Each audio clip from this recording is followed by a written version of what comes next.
The worst characters of Honkai Star Rail carried us to where we are today, and a great example of that for me is Topaz.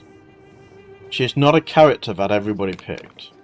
However, she was the first premium 5-star fire character, and she came out in a meta which revolved around hunt units.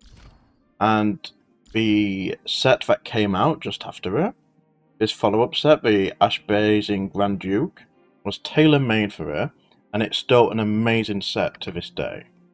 Now, not only was it Topaz's release, which was actually strong back in the day, but Dr. Ratio actually came out around the same kind of time. It was only a couple of months afterwards. And Dr. Ratio was a free unit we all got. Him being buffed by Topaz, especially if you had her as the Light Cone, which buffs all follow-up damage, and also gives crit damage dealt to both of them, as well as E1, allowed Dr. Ratio and Topaz to be an insane team together. In addition to this, not many people are probably going to remember this now, but Simulated Universe actually had a path of elation. And this is not the elation that we all know today. This is a path where it basically buffed follow-up attacks. You would attack an enemy, and they would take tons of extra follow-up damage. You could heal from it, you could do extra attacks from it, it was great. And Topaz really abused this. Speaking of which, Clara was perfect for this role as well. She not only came out at the very start of the game, where we didn't have many tanks, many sustains, and this character provided basically a hybrid between a bruiser and a tank, especially with the advent of links, because one of Clara's problems was that she would not always get attacked, but links had a trace that allowed you to buff the chance of another character being attacked. Destruction characters and some other role, I believe. I can't find it at the moment, but it does exist. Oh, here he is, yeah. So, if a target is a character of a path of destruction or preservation, it increases the chance of them being attacked greatly. So this would allow Clara to actually fulfill the tank bruiser role quite easily, and links came out just shortly after launch. I think it was 1.2, maybe 1.3. One of the only Belobog characters we ever actually got after the original release. Now, one of the great things about how Clara worked is that she would have her ultimate, which basically allowed her to basically counter whenever any ally is attacked.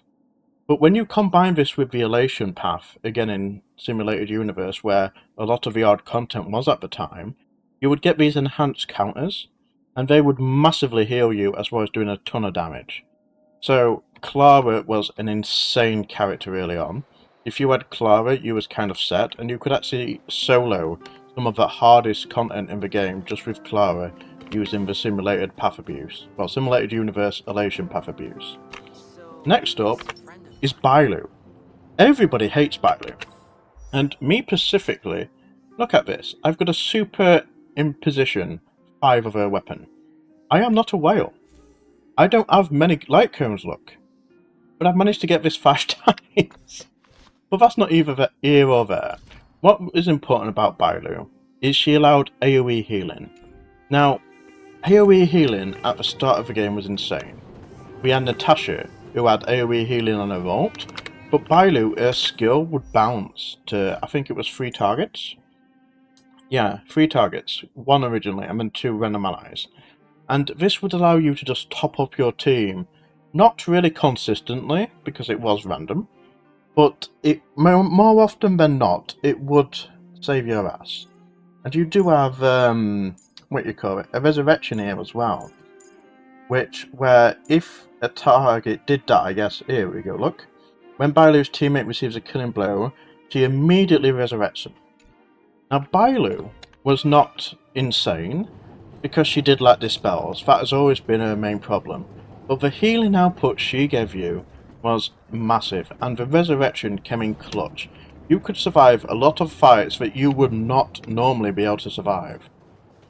Speaking of good characters at launch, Yanqing. Everybody thinks this character is the worst character in the game, and I would agree, apart from I am a week 1 player. And as a week 1 player, I know that Yanqing was actually a great character right at release. Now, the reason why he sucks nowadays is because of his heart steal mechanic, soul steal mechanic here. If he takes any damage, this is cancelled. So when Yanqing receives damage, it disappears. But this gives him a chance to do a follow attack, it gives him crit rate and crit damage, and it actually made him hit very respectably at the start of the game. The problem is that the very first 2 patches in the game introduced AoE enemies, and it also introduced wind shear enemies in the way of the bugs, the swarm disaster enemies. And when Yanqing just got dots on him, well, he became useless. So he went from being like the strongest carry. You could compare him to Seal, and he would do so much damage. They weren't really, you know... I don't know which one is stronger, honestly, in launch, but they were very good. You could just put one on one team, one on the other, and it was fantastic. You had no problems at all. He was a great early game carry. So that's the first wave. The second wave are right here. And this is where it gets spicy. We got Himeko.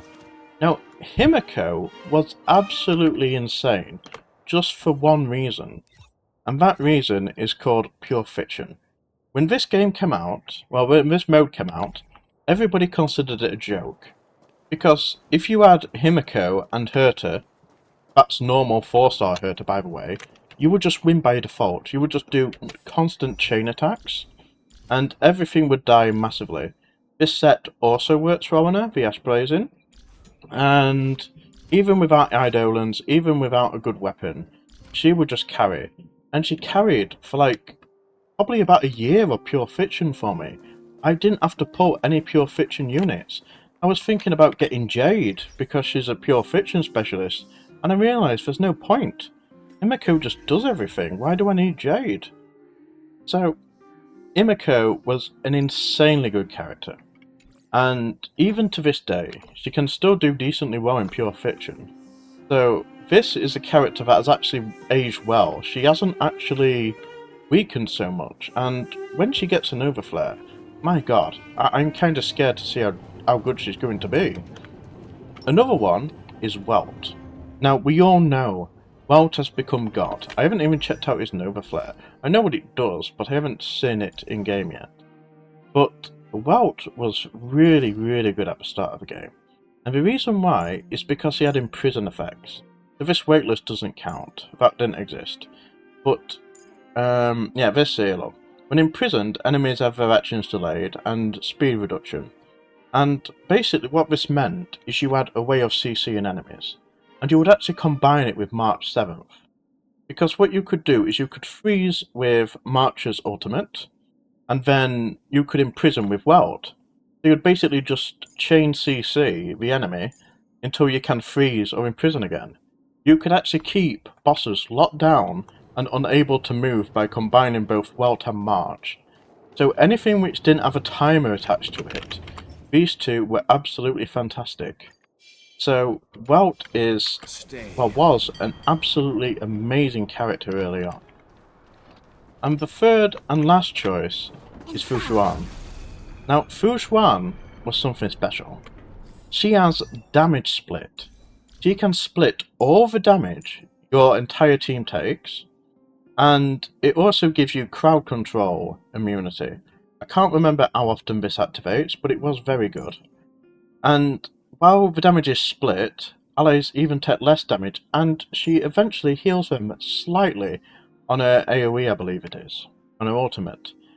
Now, this sounds like a fantastic character, and she really was.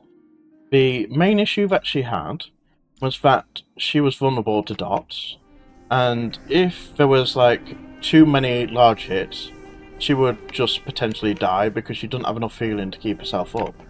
But the thing is you could just go into harder content and put her with a healer and just feel like you're completely immortal. Yeah, you wouldn't be two cycling anything, that's for sure, but you had 10 cycles to do MOC. So you could just put her in with a healer and just ping the damage and the support, and you could just comfortably do all the content. You know, there wasn't anything like apocalyptic, what's it called?